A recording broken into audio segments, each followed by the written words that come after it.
Hello, and welcome to the extra credit video. Professor Hyde here, and this is a extra credit video for my communication studies courses.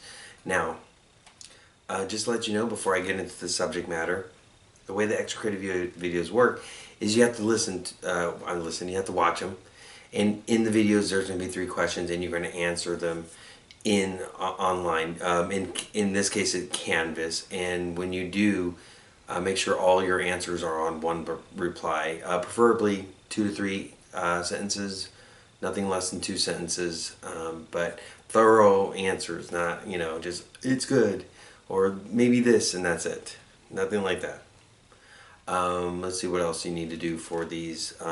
You don't see other students' responses, and you don't get the questions written down in the discussion because you need to watch this. Before the pandemic, students used to have to go to events and hear speakers and so forth, maybe even participate.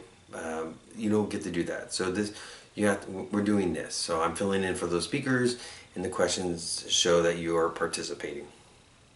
Let's see, I think that's everything for the technical stuff and so forth. So let's get started. Today's extra credit is on my favorite subject in communication studies, which is intercultural.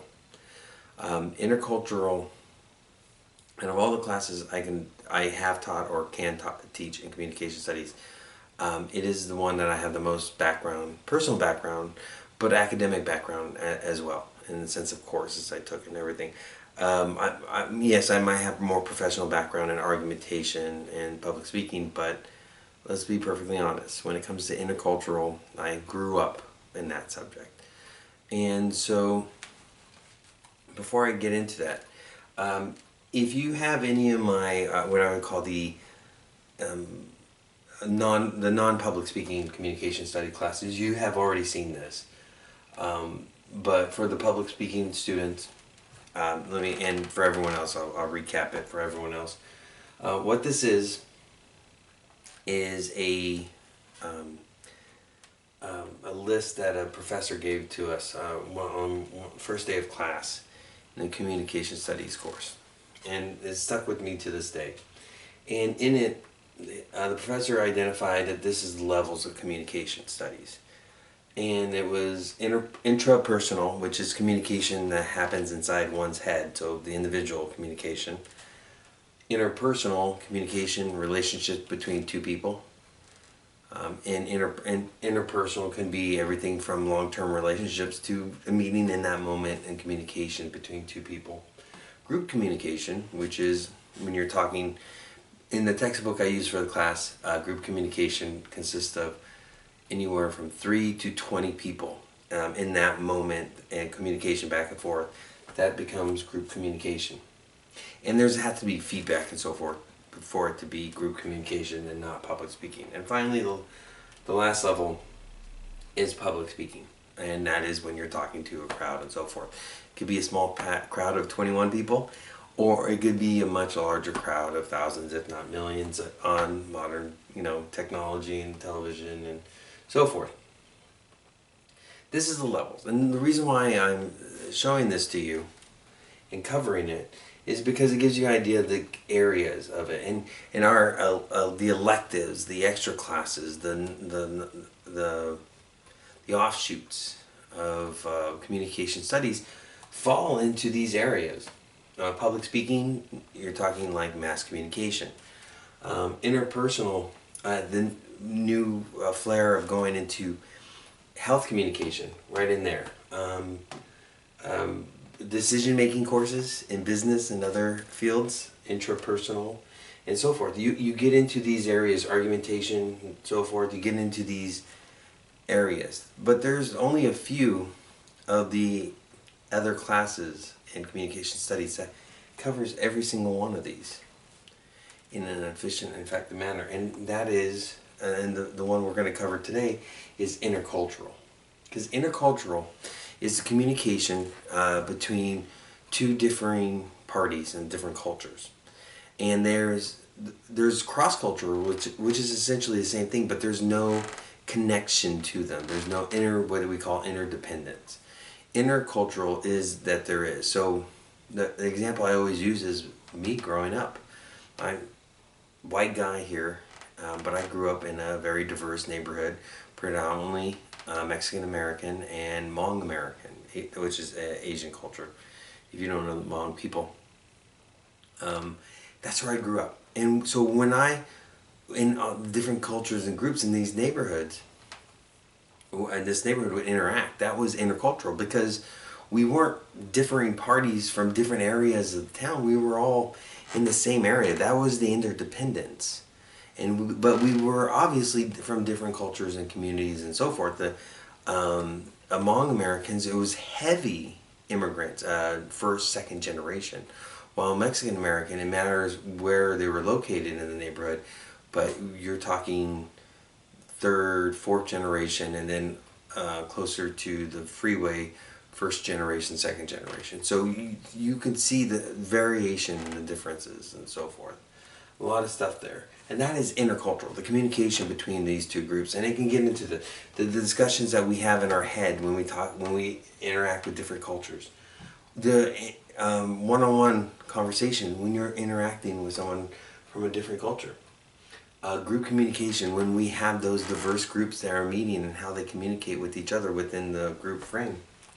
And then finally, public speaking when you're speaking to a different group. And group, when we think of intercultural, it falls into the idea of ethnicity, and which is true. I mean, that's the most common association with intercultural is when you're dealing with different ethnicities and so forth.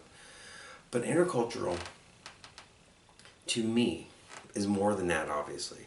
We're talking all the different demographics. We're talking gender, we are talking religion, sexual orientation, gender identity. I gotta make sure I say that one because that's very important. And there's so many other aspects of it.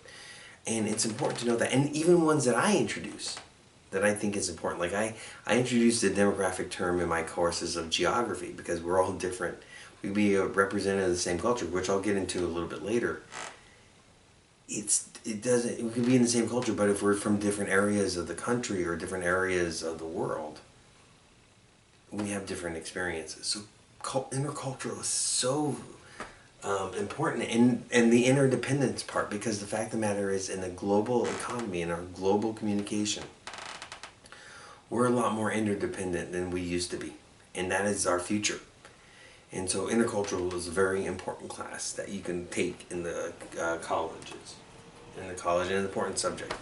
And by far, and if I haven't said it yet, I'll say it right now, probably one of the most important communication study fields that for its future. I believe it's the most important for the future of communication studies. But let's move on. Let's get into this stuff and what I mean. I'm not going to actually teach you intercultural right now, but I want to just teach some key ideas or some key things by the questions I pose. And there's 3 areas I want to focus on. First one is intercultural has its own theories and its own concepts, separate from the other communication studies. There's a lot of mixing it up and so forth. In public speaking, we learn about cognitive dissonance. That is an important part of intercultural. By the way, if you want to know how to, it's not up here, I'm not going to write up intercultural. You can see that in the title for the video. But anyways, so there's a lot of important stuff, a lot of crossover there. But the first area I want to talk about just basic theory, which is cultural identity theory. And I got to read it up from a distance, it's on the computer. Cultural identity refers to the person's sense of belonging to a particular culture or group. By the way, I use Google definition when I do these because if you want to look it up on yourself, I mean, I can take my textbooks and so forth, but this is what you might have at home for yourself. So I use the Google definition. And it's important to understand cultural identity theory because when we are developing as individuals, we are born with certain demographics that we can't change. We are, our ethnicity, our sexual orientation, we were maybe born into a certain religion and stuff like that. And then there's stuff that we develop over time. There's stuff that we realize over time. The concept of being poor, or what is poverty, social economics, by the way, that's the demographic I'm referring to right now, is not, a baby doesn't understand what being poor is, just like they don't understand a lot of things. But when they get older, they understand, they are a little bit more affluent or so forth by the comfort in their lives. These are all cultural identity ideas. So what if you had to explain, if you're explaining to somebody an issue that they don't understand because their culture doesn't have to deal with it directly, even though they perceive that they do? How do you explain it to somebody whose culture, whose like main culture or an important identifier, doesn't have to experience the issue? How do you cross over to that thing? So the idea of culture identity theory is that we develop all these identities of culture as we develop over time, and or as we see it, as we are appropriate. We appropriate from our existence. Attribution, lots of different areas to go on. How do you cross over? How do you cross over this thing? And so the first question, number one question, and then I'll give you my answers. There's no wrong answer. By the way, these questions, there's no wrong answers, as long as it's you're saying something. The only wrong answer is if it's too short or if it's inappropriate. But so here's the first question. How do you explain racism or get people concerned about racism when it comes to people in the white community? People like me. How do you explain or get people to understand what racism is when your audience or the person you're talking to, is white? How do you come across that? I'm gonna pause the video right now and write your answer. You might get something similar to what I'm about to say for an example, but go ahead and pause the video. In fact, when you pause, I'm gonna do this to indicate the pause. Write out your answer and then come back to the video. All right. So there's lots of different ways. There is the trying to get people to empathy or sympathize with the idea of the plight and so forth. You can go with other areas. One of the things, if you're in my class, you hear about self-interest, and one of the things I always say to explain racism to people who don't have to deal with it directly, or maybe they don't have to deal with that level of racism or prejudice, is to say that what they're experiencing, you can be experiencing in your future. The best example of that is the crack epidemic that hit the inner city and the African American and POC communities in the late 80s, early 90s, comparative to now with the opioid epidemic in the white communities. What is happening here it's like a testing ground. It can reach to you too. This is one of the ways I try to explain racism and prejudice, things like environmental racism and so forth, into an audience that doesn't necessarily have to experience that. And there's lots of different other areas. I mentioned cultural identity theory. One of the things is, social economics is an important connection to all these different groups. And so poverty doesn't know, poverty has no prejudice. It hits everybody.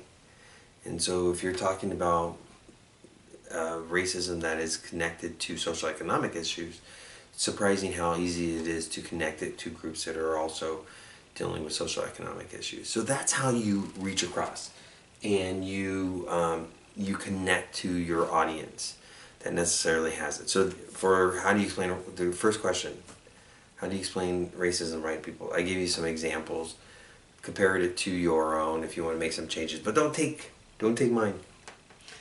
The second area, is the idea of how do you come across when there is no connection to the group, to the demographic that you're speaking in front of, or you're speaking with, or the individual you're speaking with. It is the idea that you are having to explain how you may be an expert on something. In my public speaking classes is speaker credibility, for example. You have to say, oh, okay, I've done research and so forth. But a lot of times people assess it when you come in. And so one of the things I talk about, and I love, see, the first theory I talked about was predominantly intercultural, but I love using other theories in intercultural. Like I use an impersonal one called social penetration theory, which is the onion theory, which is essentially the more you want to reveal, the deeper you go, the layers of an onion, the deeper you go down, and the more intimate you want a relationship or get across, or the importance of it, you're more willing to reveal. Look it up, social penetration theory, very important theory when it comes to communication with other groups or just other people. And the reason why I bring that up is that's a technique that people can use when they come across that thing. So imagine me, hello, white guy here, and I have a long history of doing community outreach, either in education or back in my public library days or my political days or my just volunteering days in groups and communities that don't look like me. In fact, I'll be perfectly honest, I'm more comfortable in those communities because that's the kind of stuff area I grew up in. Those are my friends growing up. Than I do, as I always joke, because all the times I lived in Germany, they all look alike over there. I felt weird. Do you understand what I'm trying to say? It's how do I, because it happens, and you might have heard me talk about it in the in my classes when I visit East LA schools, and I walk in and I've had students look at me and say, "Oh, that's a Trump supporter," because I'm a white male. How do I bridge the gap? How do I get across, again, social penetration theory, always mention self-interest. Think about how, because you can put yourself in that place. Most of my students are younger, just starting out in the college years. How do you talk to a group full of older folks? How do you do that? Use myself as an example if you want. How do you reach across groups, break barriers when they don't normally identify with what you're trying to do or might be skeptical about your expertise? I'm going to go ahead, do the pause. This is the second question. Go ahead and write something up. And we are back. So how do I do it? Well, the best examples is what I actually do. There's two things I usually do. You've heard me say it in class all the time, is when I reveal my background, where I'm from. Because people understand, that little, thing about how I grew up or who I grew up with or friends or so forth, and the things I witnessed firsthand. When I talk about the security guard, the loss prevention officer at the grocery store, harassing my black friends, my African American friends, and I talk about witnessing that and the skepticism of that guy when I told him, "Oh, I'm with them." That people give me a little bit more credibility when they do that. So that's like a little bit of social penetration theory. But there's another one that I can use an example, and again, compared to your answer. And that is something when I go to these schools and in these neighborhoods, I have to deal with all these issues with injustice and hardship and so forth. I always tell students, don't give ammunition or a blank check to people who might want to mess you over. And what I mean by that is, don't say anything or do anything that gives them the ability to mess you over. And so it's something that when I tell a student that, they're a little surprised by that honesty, but then they hear me talk about my own background with friends or even myself, where I'm like, maybe not the right idea to do that in that situation because they can use that against me. And that's again a way to cross barriers, is to give them an example, maybe go after their self-interest, preservation in this case, unfortunately, in our society, and in the other one, social penetration theory, revealing stuff about yourself where people can get some credibility from you. All right, the last question, and I'm going to erase the board for this one, is the idea of something I introduced with intercultural, and that is a spectrum of identity. And the spectrum of the identity works. And if you're in my public speaking class, you've heard me talk about this. Individualist versus collectivistic. If you have 4 folks representing the same ethnicity, but in different parts of the world, they might all look alike. If these were all 4 African people of African descent, men with African descent, but they're all from different parts of the world.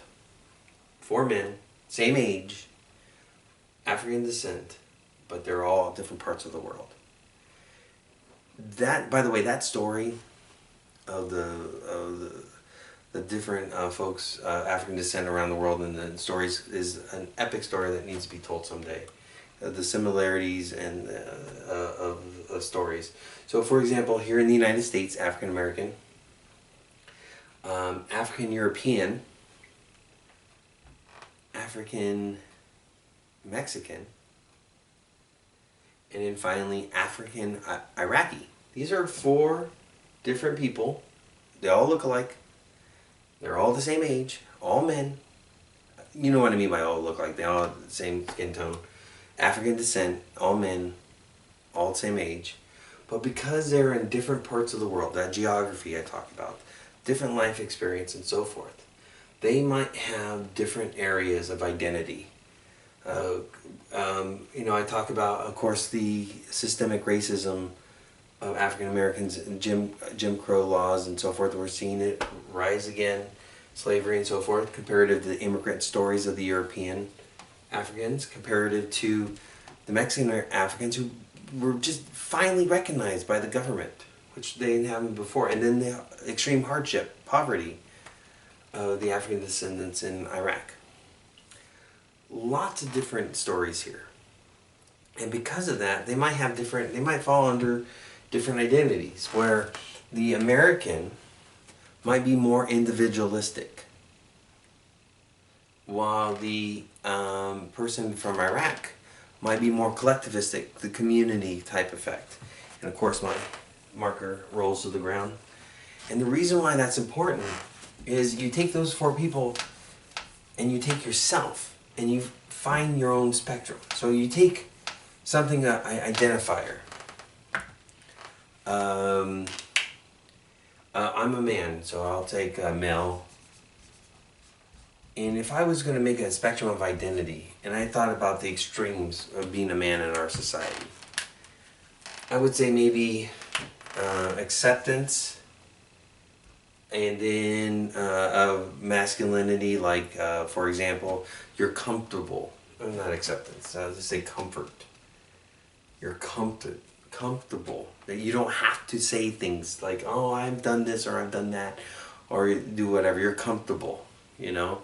It's not like every day you're pointing out the fact that you know, I don't know, maybe serve in the military or something. I don't know. But you're comfortable. You don't need to do that. And then over here, it is the masculinity thing. You got to show, you got to have the car, the whatever, and so forth. Different ends of a spectrum. So what you're going to do for your 3rd question is you're going to identify one of your demographics and where you fall under it. It can be, like I said, I use a male, for example. It can be religion. I'm a Unitarian Universalist, church-going Universalist, philosophical Universalist. That could be the spectrum there. I want you to think of a spectrum for you. Like, for example, we maybe talked about it in class with the collectivistic versus the individualistic. And think about the ends of that spectrum and where you might fall under that. I noticed this with my Asian American friends over the years. I grew up around the Hmong community, so if I had individualist, collectivistic things here, in that community I grew up around would be more collectivistic, while I would say my Japanese American friends would be a little bit more farther down the line. Take the time, think about it yourself, and that's your question. Just write up, identify the demographic you want to look at, identify the ends, and maybe think about where you would fall under that spectrum. You don't have to make up a design or anything, just a couple words, just say identify the ends, and then maybe where you fall into and so forth. Think of it. It's your chance to identify yourself, and that is an important part of intercultural. Here you go. And we're back. This one I actually gave you all the examples beforehand because this is a little bit more complicated. So the spectrum one, just again, you're just identifying an area, demographic, you know, your identity for it, like Mexican American, gay American, and so forth, and where you fall in that area, like the ends of the spectrum that you would identify and where you might fall under that. That's it. It's a little bit complicated, but keep it as simple as possible, easy for yourself and for me to read. Okay?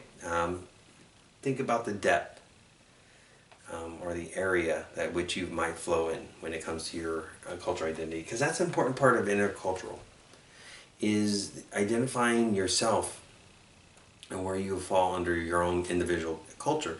Because if you're on one end of the spectrum, you might gravitate towards the other, because there's a secret question at the end of this. In the last election in 2020, there was an uptick in voting for minority communities for Donald Trump in the Latinx and the African American communities. And all these reporters were trying to figure out why that happened, considering what happened the last 4 years. And people like me were like, no, it's not just ethnicity. Maybe their spectrum on maybe a different cultural group, like their gender or their religion or whatever. Maybe that's what got them over there. Identifiers are an important part of our cultural identity. And so understanding it and the possibilities with yours can help you understand others. Alright, that's enough on that video. You have those 3 questions. If you have any issues or concerns, you know you can always contact me. Alright, have a good day. 5 easy points.